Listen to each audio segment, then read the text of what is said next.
Abantu abasinga mutunuulira nnyo YouTube app, naye YouTube app si kirungi gya uploadingako video. Wano ku YouTube ngenda kuba nkulagirawo ebintu bingi naddala ng'obikozesa wano ku YouTube n'oba successful, ate YouTube ne babetandisa okusasula ssente. Yes, nate era mpaniriza wano ku Master Vision, wano nsinzira okutegeeza nti naawe osobola otandikawo YouTube channel. Bye ngenda okwogerako leero, ngenda kwogera ku kintu kya YouTube Studio. YouTube Studio na ngeri ki gy'ouploadingamu video wano ku YouTube.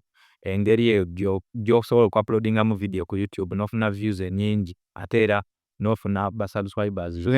Ogenda genda ku Chrome yo osearchinge www.youtubestudio.com. Aho ojja kuba ogenda direct ku YouTube Studio dashboard. Bw'otuuka eyo osobola olaba options nnyingi ate ina features nnyingi ez'enjawulo ezitali ku YouTube app.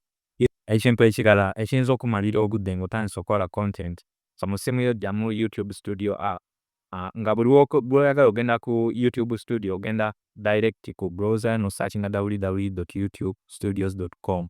App eyo ogenda bba ogiggyamu mu ssimu yo ya YouTube Studio app. App ogiggyamu n'oba nga bw'oba uploadinga video okozesa YouTube dashboard, lwansonga waliyo ne features nnyingi endala z'oyinza okwongeramu. Luli twayogera ku ending screen nazo gyeziri z'otasobola sanga wano ku YouTube Studio app bw'oba omaze okuuploadinga video. Ate ne video gy'omaze okuuploadinga osobola odikolera scale ngo okikoledde eri ku YouTube dashboard. Nga tetunneeyongera mu maaso, ngenda bba nkunnyonnyolamu ebintu ebirala, ngenda bba mbayitiramuko. Wali mu nasooka ne nkola upload eza videos ezimu nga si zange, era sikuwagira ggwe ku downloadinga video yonna ogiggyeyo oba ogikyuseemu oba ogipozeti ogisse ku YouTube. Ekiseera kijja tuuka bakube copyright oba video eyo ere strike. So ky'olina kola videos ezizo nga ggwe ozi-uploading, ojje nga oyongeramu ebintu ebirala bingi, YouTube eraba improvement gy'oba okoze bw'okola content n'omu-uploading. Wabula bw'okwata video y'omulala n'ogya uploadinga ku channel yo, ekiseera kijja tuuka channel yo ebeere striked. Ate bw'ebeera striked tesobola bbaako ky'okola ne kiba nga YouTube ekisobola kirecommendinga eri abantu abanaalaba content gw'okola. Ate era eyinza n'obutaddamu kuwa chance kuteeka video yonna wano ku YouTube. Ekirala nasaawo wano mbalage ebintu ebirala bingi by'oyinza oyitamu wano ku YouTube naawe n'osuzamu channel yo n'eba successful. Tokola video n'ogya uploadinga ng'okozesa YouTube app. Genda ku YouTube dashboard wali features ezisinga obungi ezinaakusobozesa okufuna views ennyingi gy'oba uploadingira video yo. Ate n'ekirala video eyo ojja kuba osobola ogikolera schedule, osobola n'okola videos ezisukka mu 5, wabula videos ezo ng'osobola oziwa ennaku ez'enjawulo zonna n'ozi-uploadinga, nga videos zino zisobola otuulayo mwezi ennaku z'oba ozischedulinze. Nakyo kiba kirungi lwansonga kikuwa obudde okola content n'okunoonyereza ebintu ebirala bingi by'olina okumanya naawe okuza mu channel yo okusinziira ku content gw'oba okola. Era kiba kirungi nnyo nga bw'okwata videos eziwerako, so zikuwa obudde okusobola okwata videos endala. Ate n'ekirala abantu abalala baba basubscribinze ku channel yo nabo kibanguyira engeri gy'obawamu content gwe beetaaga.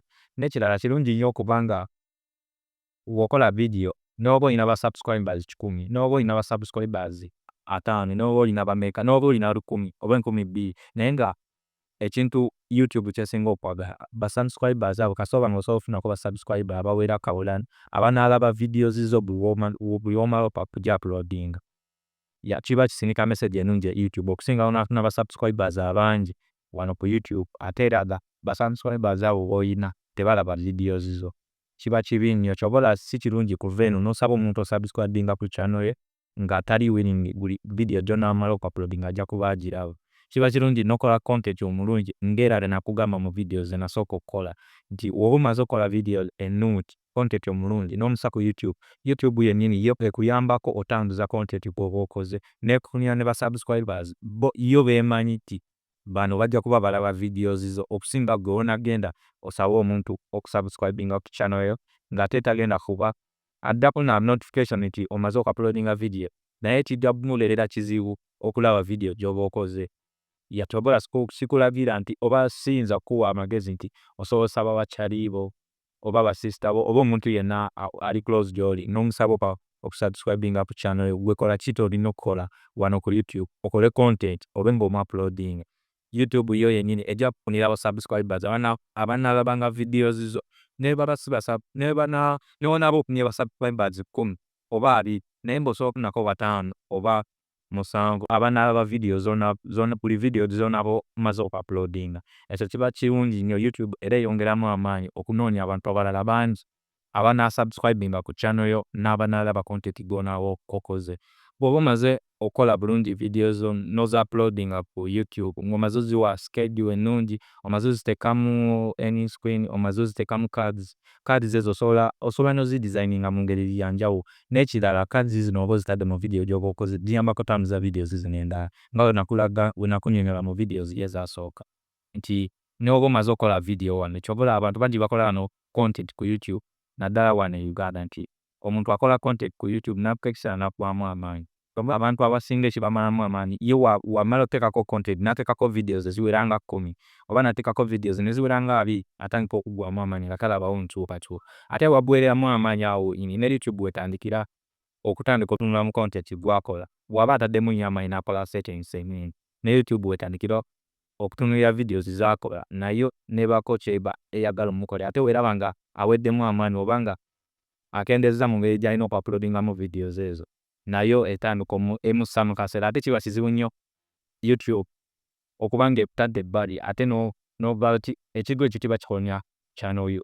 Era nsobola okukugamba wano nti bw'oba tonnaba kuba monetized wano ku YouTube osobola okuploadinga videos 3 buli week ate era videos ezo bw'oba omaze ozi-uploadinga ekiseera ne kituuka n'oba monetized osobola ossalamuko kati awo akaliro oba okasaze. Kati awo kisoboka nti week osobola okuploadinga videos nga 2 ku channels z'olina. Oyinza okuba olina channels ezisukka mu 2 kati nga kikwetaagisa okukola content omungi ennyo kuba buli channel ejja kuba yeetaaga okuuploadingako videos 2 oba 3 kasita eba monetized. Naye nga mu byonna ky'olina okukola YouTube Studio app yo gideletinge mu ssimu yo osigaze okuba nti osobola okugenda ku browser yonna gy'okozesa osearchinge www.youtubestudio.com bajja kukuleetera YouTube dashboard. Eyo ojja kusangayo features nnyingi z'osobola okukozesa okuuploadinga video yo n'okola ne gundi n'ogiwa na settings nnyingi ez'enjawulo n'ogiwa schedule nga bwe nsoose okunnyonnyola. Olale kulaba video eno awo oba ofunyemu ekyofiiriddala olina kusaba subscribing awo turn on notification buli video gye nja okuba nga nkola ojja kuba ogiraba ofunemu ekyokuyiga nawe osobole okuza channel yo. Mubeere bulungi.